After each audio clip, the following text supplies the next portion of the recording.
Okay, so I am very quickly going to talk about vaccines, variants, and boosters.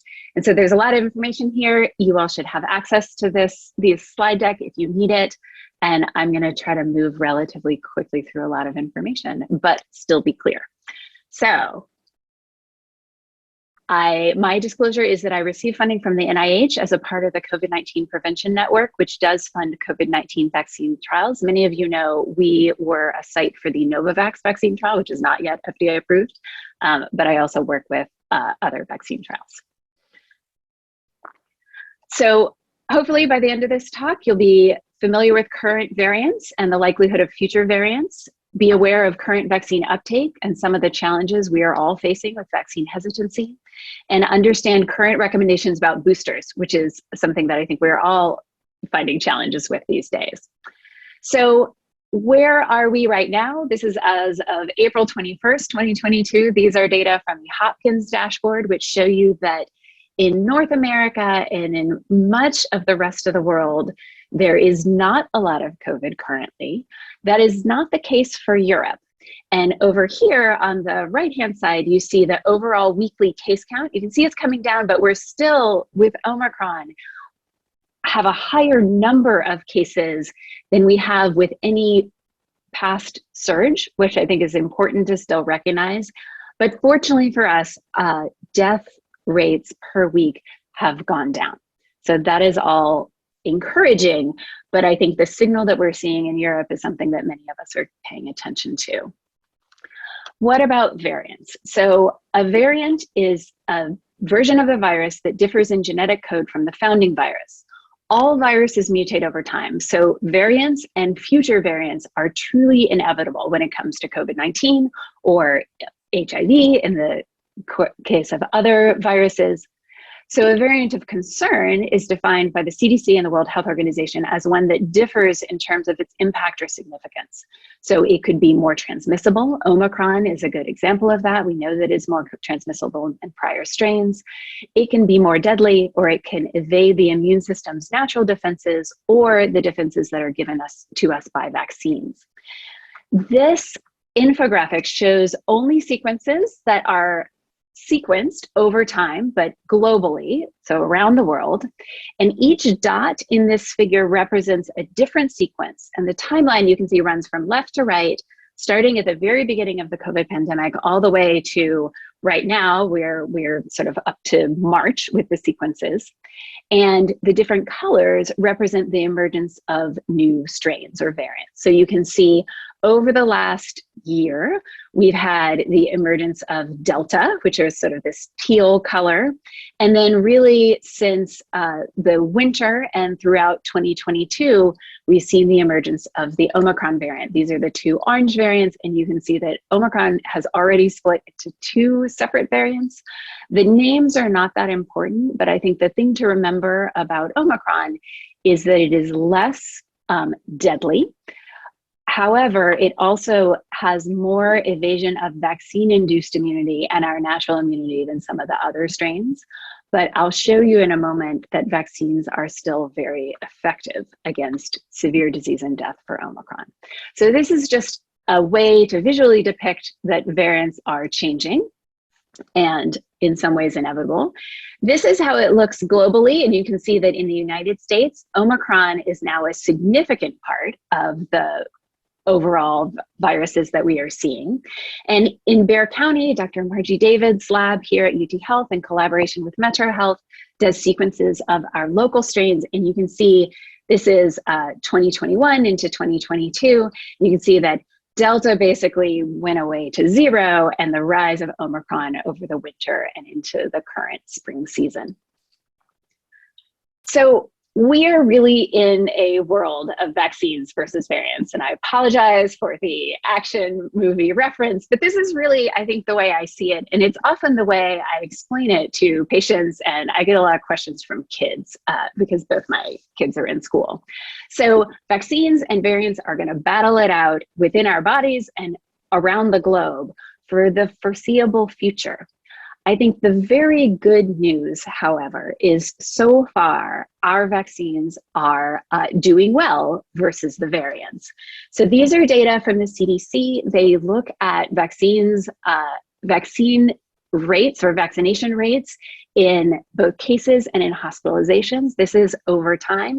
And you can see that in our sort of August surge of 2021, our vaccines were incredibly effective at both preventing infection. So this is the rates of cases in people who are not vaccinated. These are cases in people who are vaccinated. Now with the Omicron surge, we see more cases in folks who are vaccinated, but we see even more in those who are unvaccinated.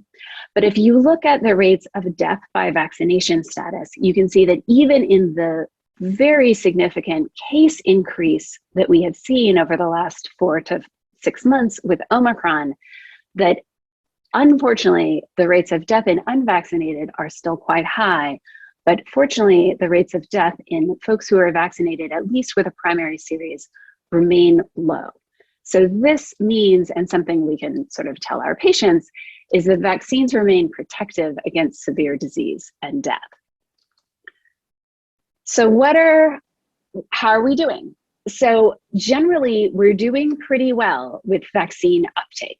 So this is current vaccine uptake globally. This is also from the Johns Hopkins dashboard. And you can see that there are places that have very high rates of vaccination. If you go on the Hopkins dashboard, they actually have a country ranking, which is a little bit fascinating and speaks to public health systems. But this shows you that there is pretty decent vaccine uptake. I think we in San Antonio and South Texas can be proud that we have actually quite good vaccine uptake in our region, but there are real challenges. The challenge that is most obvious from this map is that there are huge swaths of the world that remain without access to vaccine. And that is something that is a global health crisis and that we all should paying attention to, because as we know, the virus does not care about borders. It does not care what country you're in. It can get here very easily. And so the fact that countries in Africa have not had access to vaccines affects us and our health in the United States. There are also challenges with vaccine hesitancy, and in particular with misinformation. So some of the best data about hesitancy come from the Kaiser Foundation Vaccine Monitor.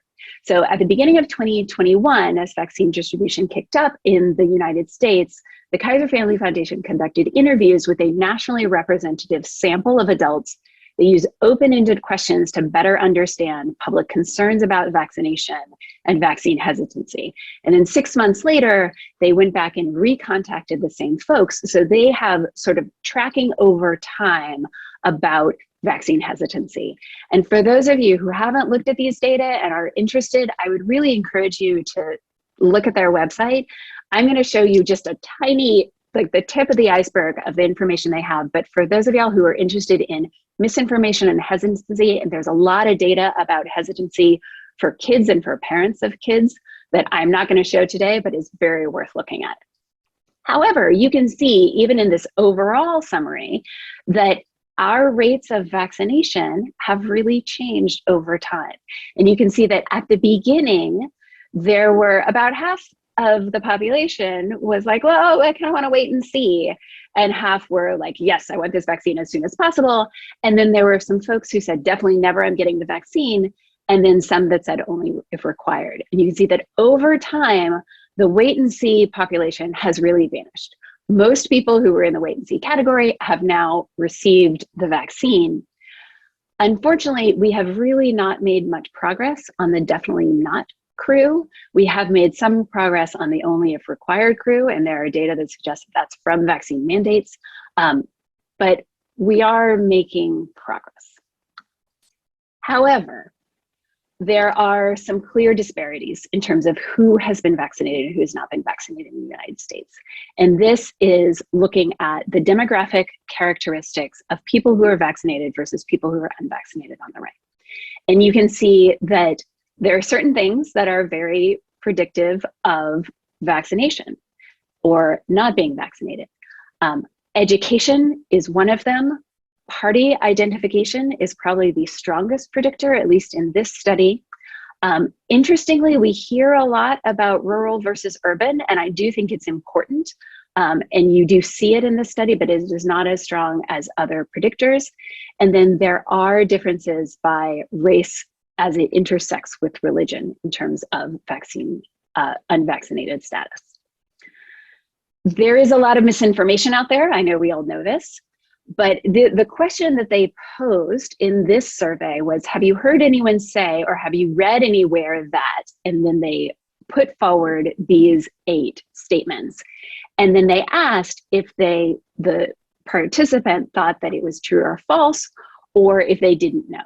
And so you can see that 38% of respondents have heard that the government is exaggerating the number of COVID-19 deaths, and 38% of them believe that that statement is true. 22% have heard, but are not sure if it's true. Similarly, we have challenges in terms of information about pregnant women and whether or not they should get the vaccine. Deaths due to the vaccine itself being intentionally hidden by the government.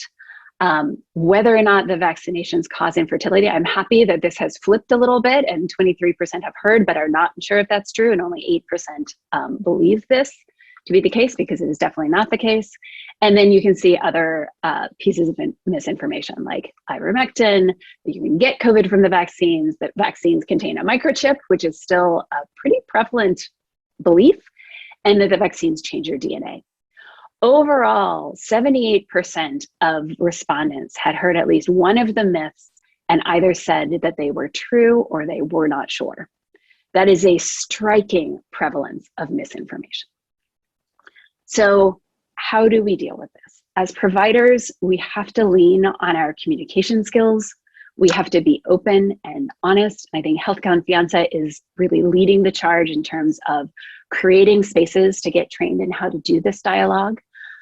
Active listening, use of plain language, acknowledging that these are perspectives that people truly adhere to and not demeaning them, being respectful about it, and then using teachback are all key components.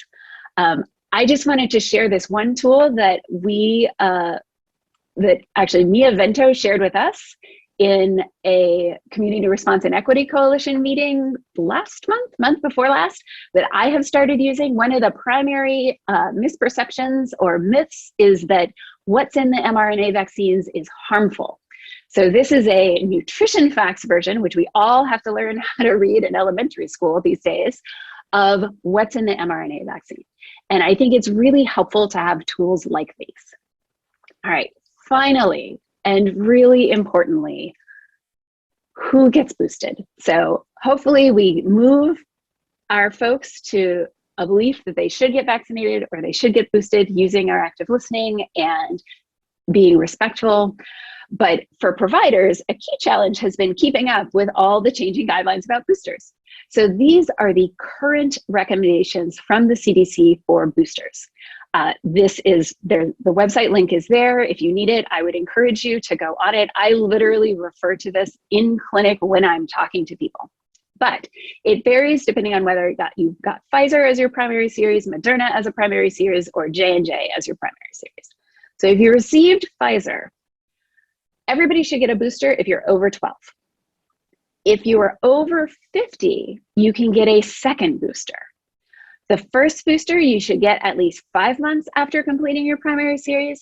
If you're over 50, second booster should be at least 4 months after that first booster. So you have to really sit down with a person and talk to them about their timeline. First booster, at least 5 months. Second booster, at least 4 months after the first booster. Those are the recommendations. And they are recommending an mRNA vaccine as the booster. They say Pfizer or Moderna are appropriate in most situations. Second booster has to be mRNA. That's the only one those are the only that are approved. Teens, Pfizer is the only thing approved for teens. And so for those of y'all like me with teens, they got to get Pfizer. They don't have an option. I don't know why it's doing that. But so at least you can see for Moderna, the recommendations are very similar. So adults 50 years and older can get the second booster. Because as I mentioned, 12 to 17-year-olds are only approved for Pfizer. You're only talking about boosters in Moderna for people over 18. So they should get a first booster and people over 50 should get a second. Same timelines apply. 5 months after first booster, 4 months after second. And again, mRNA or mRNA is preferred, and you can't use Moderna in people under the age of 18. J&J is more complex. And I know for us, it's complicated also because we have a lot of people who got J&J got it because they wanted a single shot and they did not want to get an mRNA vaccine. So if you are 18 and older, you can get a second booster and you can get J&J for both your primary and your second booster. However, the second booster should be an mRNA vaccine because that's the only one that is approved. So, and the time frames for boosters, for the J&J booster, the first booster is 2 months after the first shot. For a second booster, it's still 4 months after the booster. So at least you don't have to remember a different time frame for that one. We still have disparities in boosters as well. So among those who are eligible for a booster, if you are older, you're much more likely to have received one. Now, granted, the guidelines just changed, but these guidelines that everybody should get a booster, a first booster, have been out for a while, and there really are age discrepancies in that. There are also race ethnicity discrepancies, with Blacks and Latinos being less likely to be boosted than Anglo whites, and some discrepancies by party identification. That is the whirlwind tour of COVID-19, where we are right now, variants, vaccine hesitancy, and boosters. And thank you all so much for your attention. I really appreciate it. Thank you so much, Dr. Taylor. That was outstanding. And we're so glad to see the robust participation today. I've been watching the chat and people are being great about putting in their contacts, but I haven't seen any questions put in there just yet. And so the format for our echo session is that we are now moving to a Q&A, and then we will have discussion of a case or cases. And in this case, we have had a lot of questions, very specific clinical questions that have poured into our inboxes in anticipation of today's session. And we'll try to get to as many of them as we can with the expert help of our panel, which includes Dr. Taylor, myself, Dr. Alex Castro-Peña, Dr. Adelita Cantu from our School of Nursing, Dr. Phil Ponce, and also we have representation from our community health workers of Health Confianza team. At least two of them, including Joaquin Muerte Abrego, are here today. So lots of thanks to Dr. Taylor pouring into the chat for a very informative presentation.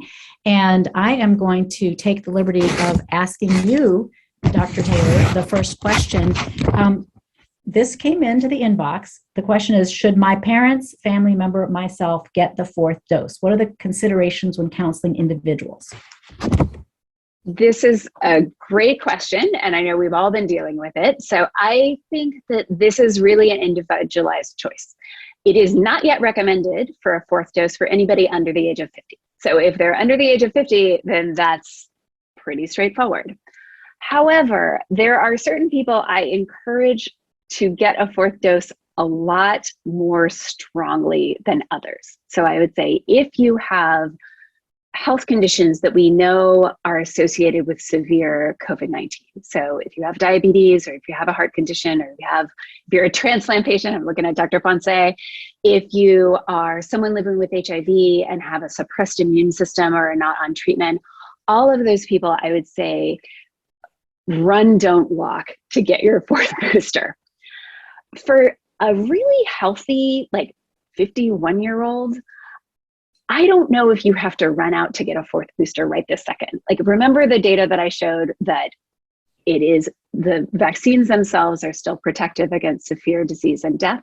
So for those folks, you might want to wait until, and we know that the fourth boosters protect you for a shorter period of time, for maybe a month or so. That's all the data we have so far. So you might want to get your booster right before you travel, or right before you go to your giant family reunion in August, or when cases start going up in the community in which you live.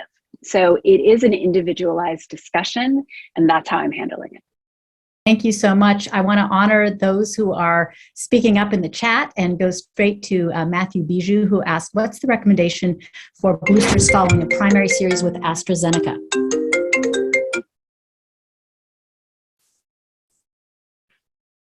And I don't know that off the top of my head, so I'm looking it up, but I think the recommendation that I am remembering is mRNA vaccine, same thing, 5 months after the first, but I would defer to other people if people know the AstraZeneca recs off the top of their head. We can get back to you about that soon. Thank you for the question. I'm going to move along to the next one. There are two that are similar. Is there any advantage or disadvantage to mixing Moderna and Pfizer for the boosters? And a variation is, can we mix Moderna, Pfizer boosters on adults over 18 years old? The answer to that is yes. The mRNA vaccines are essentially interchangeable. All right. And Lisa Kilpella asks, if someone completed the 3 vaccine series, older adult, did not develop antibodies, and then received Evusheld, okay, so we've got 3 vaccines plus the monoclonal and the 2 monoclonal antibody injection Evusheld, does that mean they would not be needing or recommended to get the 4th dose, or should they wait an amount of time? And I'm going to toss that to Dr. Ponce, because it's similar to a question we had been planning to ask him. I figured that was going to come my way. So just remember, for your immunologically compromised hosts, right, the primary series is going to be 3 vaccines, not 2, and then they get 2 boosters as well. So for your immunocompromised hosts, you're actually talking about 5 shots. So just keep that in mind. They're going to need more vaccines. And again, it's because they do not develop antibodies at all, or at the levels that we see in folks who are not immunologically compromised. So to protect them, knowing that they don't respond to vaccines and don't get the same level of protection from vaccines, the FDA approved Evusheld. It's a long-acting combination of 2 monoclonal antibodies, tixagevimab and filgavimab. So these antibodies are going to stick around for about 6 months. So ideally, what you would do is you would complete the entire vaccination series, again, 5 shots, and then you would give Evusheld as additional protection on top of what's hopefully a decent enough vaccine response. If for whatever reason, they did the primary series, for example, the first 3 shots, but haven't gotten the other 2, and then they got Evusheld, you would have to wait 6 months for the Evusheld to work its way out of the system before you start the booster. The Evusheld targets the spike protein. The mRNA vaccines cause the body to create the spike protein. So if you get boosted or vaccinated with Evusheld on board, it's not going to be effective. The Evusheld is going to prevent you from developing the antigen that you need for the response. I've heard that as well, Dr. Ponce, but is it harmful if somebody were to get vaccinated, a boost after they had Evusheld? Is there any reason to believe they would have a bad effect or harm? No, there wouldn't be any harm as far as we can tell. It's just that you may not develop much of an immune response to that booster just because you're not going to make as much antigen as you would normally. And then to stress an important point, the Evusheld does last 6 months, right? That's the duration of protection for Evusheld. Exactly. So in terms of the pharmacokinetics and pharmacodynamics, it's expected to stick around for about 6 months. We don't yet know how that translates to clinical protection. And then we also don't know yet whether or not we're going to need to give people serial doses of Evusheld, or if that's even a possibility. One thing I will just remind everybody, so when they actually look at the monoclonal efficacy against Omicron, especially BA2, Omicron the sequel, I like to call it, tixagevimab actually does not have much activity. So most of the protection is going to be the filgavimab component. And so the recommendation was made a couple months ago that you actually have to double up the initial recommended dose to get that level of protection. So one of the things that you can do to help protect your immunocompromised patients further is to make sure that they've gotten the appropriate dose of Evusheld. Excellent. Thank you very much. I'm going to toss the next question to Dr. Adelita Cantu from our School of Nursing. Dr. Cantu, Chenping Wang is asking, what is the recommendation timeline for a booster for those recently infected? So somebody's gotten their first and second series, and then in between a booster, either whether the second booster or the first booster, they get COVID. So how long do they have to wait? So we get that question quite a bit in the community. So first of all, that person would want to not be around people until they test negative for COVID. So that's one thing to keep in mind for everybody's safety. The second is that it would be 5 to 10 days. 5 to 10 days, and you can get the booster vaccine, the booster for COVID-19. So again, that is something we do see quite a bit in the community, a question that is asked. So a lot of people seem to think that you have to wait 90 days or 3 months after your infection to get boosted, and there is no reason for that. There is no reason at all for that. I think that was information that we had early on in the pandemic when the vaccines were available. But now with certainly with evidence and as the vaccine has been playing out, it's now 5 to 10 days.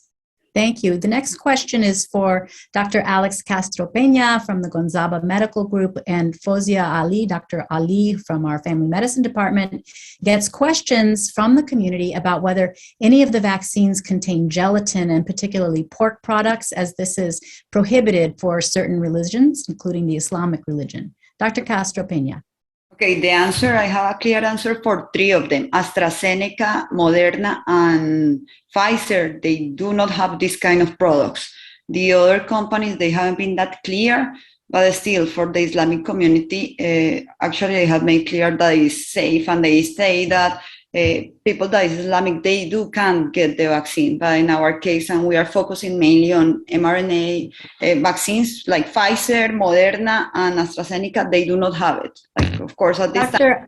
Yeah, thank you so much. I wanted to invite Dr. Ali, if she's able to unmute, since I know that you do a lot of work with these communities. Do you have any suggestions for how to approach these concerns? How do you allay people's fears when you're talking to them? And I'm sorry. There you go. Thank you so much, Dr. Bagan. I'm here actually. I can turn on my camera, but I think I'm here in the hospital. So, but you can hear me, right? Okay, thank you. Yeah, so I'm glad that we're talking about this. I do actually get a lot of questions about the gelatin, and it's very hard, especially when it comes to the reassurance, because sometimes they want to know the ingredients, and they are looking up on the Google and looking up on different ingredients, and they're getting confused. The other thing I want to also mention, this is how I approached, like it's not something you're ingesting or you're eating, it's a vaccine like other vaccines. So it's not when it comes to the restrictions or religious restrictions, it's a food. So when it comes to the medicines, like any other medications, if you're sick and you need it, that's not prohibited. I think that's an approach I have used a couple of times, but at the same time, they're very specific, asking if there's any gelatin related, from our pork containing items.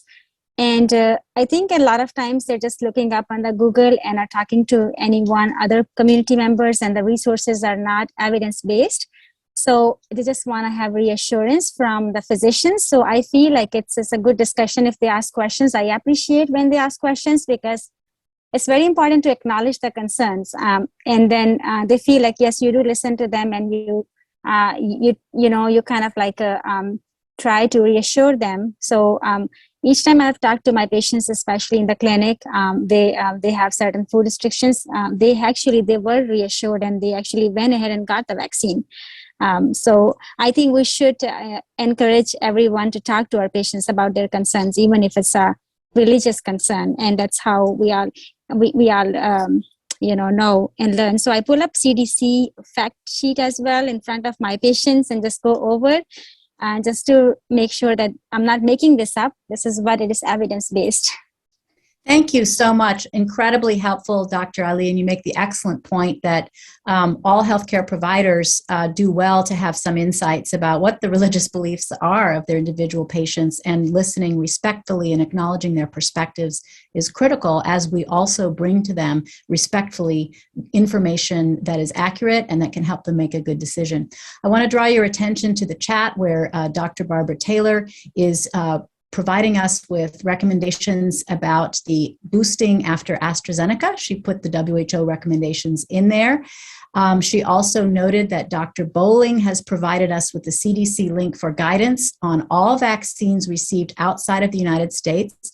Dr. Cantu can attest to the fact that we consistently get people who have crossed the border from Central America and have received 1 or 2 Sinovac or Sinopharm vaccines, which are inactivated whole vaccines, and they have questions about whether they can get the mRNA boosters. And so please take a look at that cdc.gov link regarding guidance on all vaccines that have been received outside of the United States.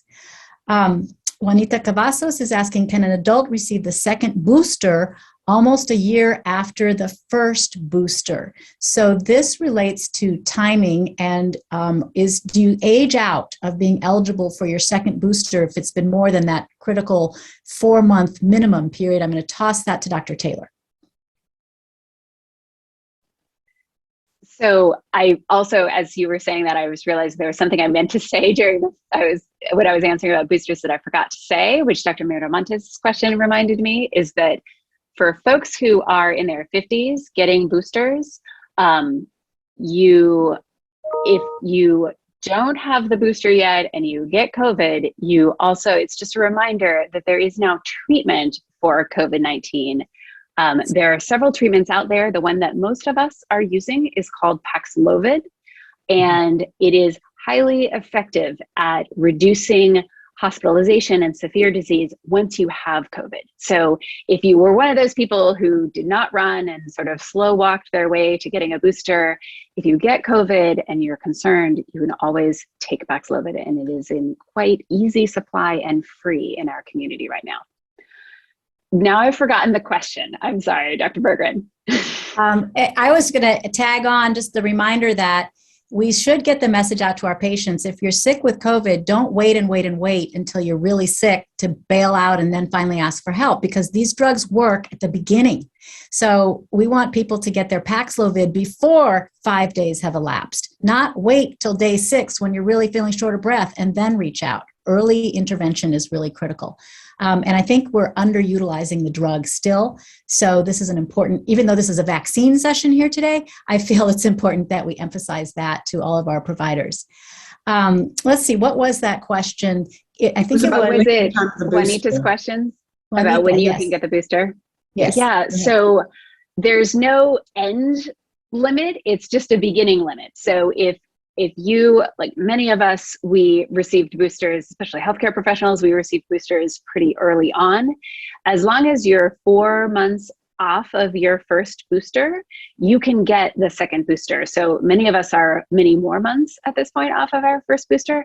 And so you can get a second booster at 12 months or whenever you so feel moved. Thank you. Dr. Miramontes, I'm going to actually ask you to elaborate. You've asked, are there religious concerns with Paxlovid therapy? I certainly am not aware of any religious concerns, but maybe there's a reason behind your question. Did you want to share? It's kind of a follow-up on the gelatin issue for our Muslim and Jewish faith. Does Paxlovid have any issues as far as that's concerned that we're aware of?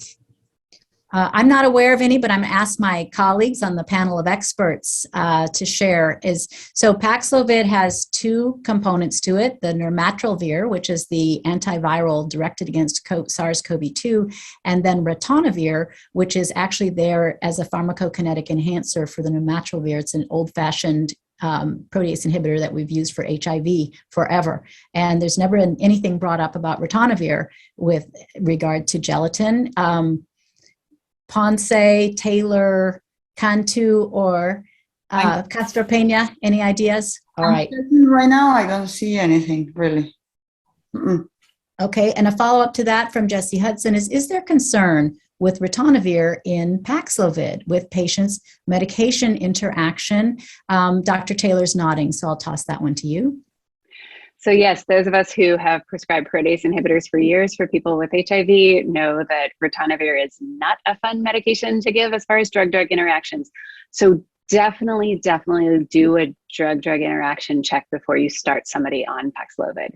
In my experience prescribing it, The advantage, different from when you're prescribing a protease inhibitor for HIV, the advantage of Paxlovid is it's a short-term treatment. So if somebody's on Lipitor, on atorvastatin for cholesterol lowering, then you could, in theory, suspend the atorvastatin if they're on a very high dose for a period of time while they take their Paxlovid.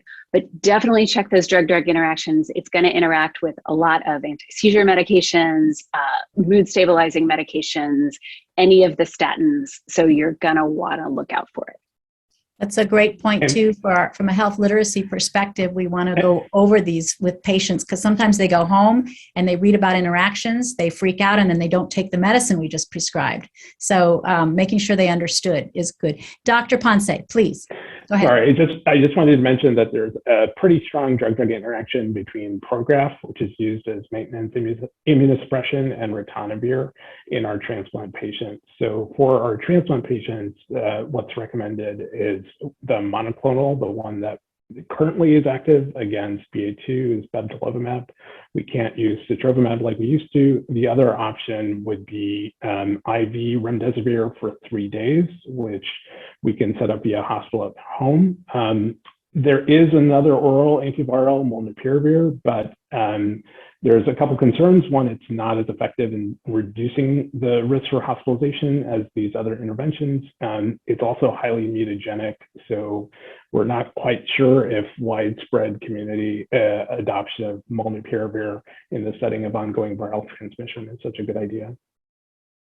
Thank you so much. The next question in the chat is from Carlos Garcia Fajardo. It's similar to one of the ones we discussed as we were getting ready. Dr. Taylor, how often are we going to have to get boosters? I mean, we're on the second booster now. Is it going to be a third, a fourth?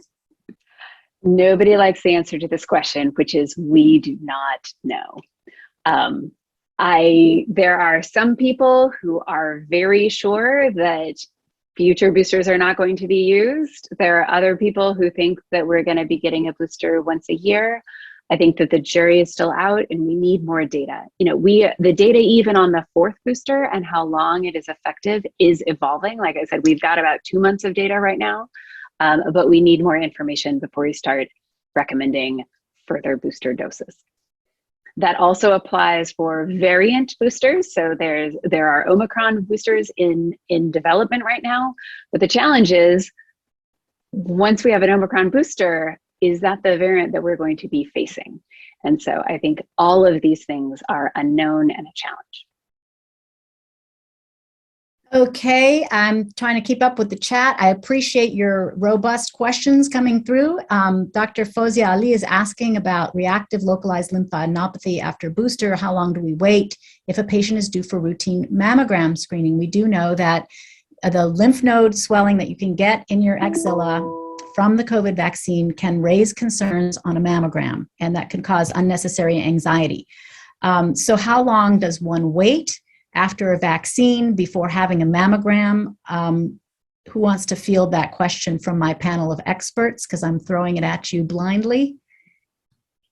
I think that we have to go by case. Like not everybody develops this kind of reaction. So we cannot say that that's going to be a question like for everybody that we can say 1 month or 2 months. Usually we are expecting, or what I have seen is that these lymphadenopathies, they disappear within a month, but we have to check with the patient first. I would also encourage people based on personal experience to check with the center that's doing your mammogram, because some of them have very strict rules about when you get your mammogram after your COVID shot, and others do not. I think the radiology group's recommendation is don't delay at all, but it is really center dependent.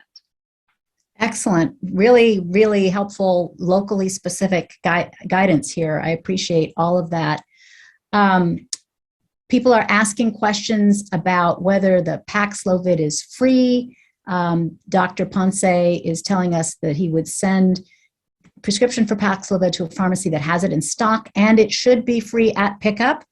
You do have to make some calls. It used to be a lot harder than it is now. I'm finding pretty good access for many HEBs. I do go on to the online therapeutics COVID-19 locator, which is pretty easy to use, and you can localize by zip code and determine which locations carry it. But you're not going to be able to just tell your patient, just let me know what pharmacy you usually use and I'll call the prescription in there. You have to do this a little differently. You have to find out who's got it in stock, what's close to your patient, and then tell your patient where to go and pick it up. And because it's under emergency use authorization, there is no charge for the patients at this time.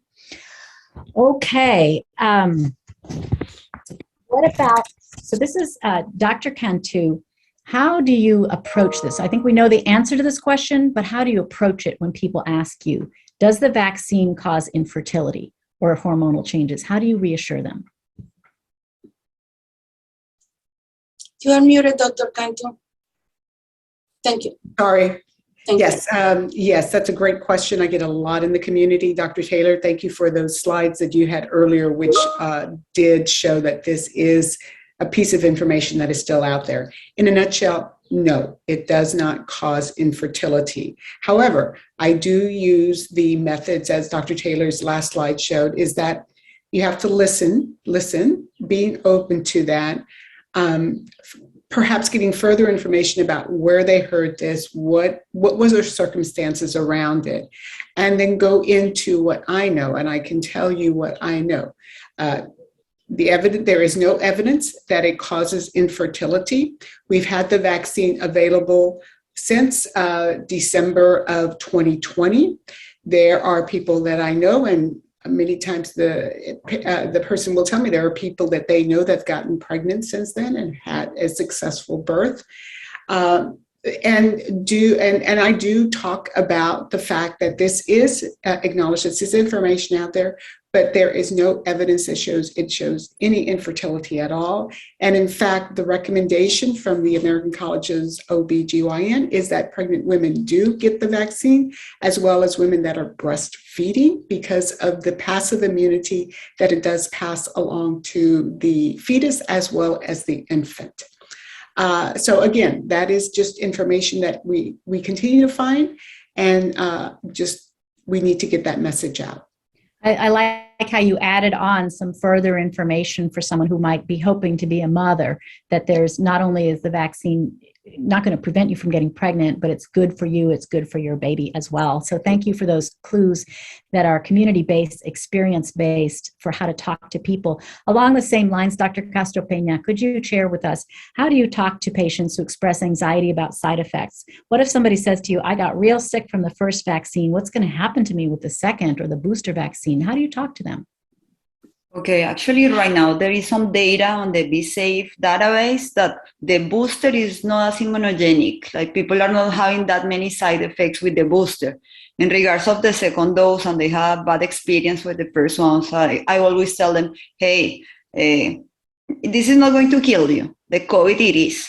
You can have some side effects, but they are going to last 24, 48 hours, and we have things to treat it with, Tylenol, ibuprofen, and you're going to be fine. So it's possible that you can have side effects, but for real, it's the safer way to go. So you want to be sick for 24 hours, but it's going to be a little bit of chills, a little bit of here and there, but you're not going to end on the ICU. So if you have to put on a balance, I'd rather to be alive and having fever or chills for 24 hours, and you'll be fine. You can survive this. All right, wisdom from the community, how to talk to patients, how to be reassuring. Really appreciate that. Dr. Taylor, this comes up a lot. What is somebody's risk of getting COVID again if they already have natural immunity from infection? So unfortunately, COVID, as I mentioned, is constantly varying itself. These new variants are coming out, and one of the characteristics of many of the new variants, including Omicron, is that you can get COVID again. So, and there actually are now data that show that even if you had, in that graphic I showed y'all, there are two different types of Omicron. There's Omicron number 1 and Omicron the sequel, as Dr. Ponce referred to it. You can get, unfortunately, both the first Omicron and Omicron the sequel in sequence. So natural immunity is great. It's certainly something that we all rely on, and we see when it falls down in our patients who are immunocompromised, but it will not necessarily protect you from getting reinfected with COVID, which is why vaccination is so very important. Right, and you could even argue, I know this doesn't help with really persuading people all that much, but taking extra precautions to not get infected yourself surely helps protect those around you. And if you have somebody immunocompromised in your household, that's always a good reason to be getting vaccinated, whether you previously had COVID or you haven't.